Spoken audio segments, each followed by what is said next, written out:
Allah ka ba mu haƙuri. Abubuwa idan ba haƙuri aka yi ba, ita rayuwar duniyar nan duk yadda ka kalle ta cike take da matsaloli. Ranar da ka ji tsit to kai ne ka tafi gabarta. Amma in dai ana cikinta, in ba wata matsala akwai wata matsala. Shi yasa ake so mutum kawai ya bi Allah.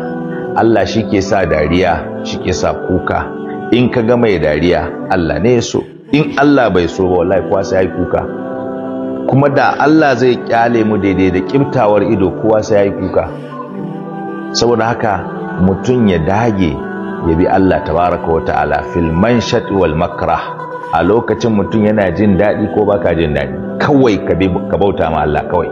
Idan ka ji a shari'a an faɗi wani abu an ce Allah ya ce ko manzon Allah sallallahu alaihi wasallam ya ce ko ka ji abun nan kaman ba zai yi a kwakwalwarka ba, kai sauri ka ce sami'na wa ata'na wa saddaqna wa amanna. Kalmomin nan guda hudu in dai kana jin wani abu a ce Allah ya ce manzon Allah ya ce kuma ka rika faɗin su da izinin Allah, Allah sai ya sauƙaƙe ma wannan al'amarin.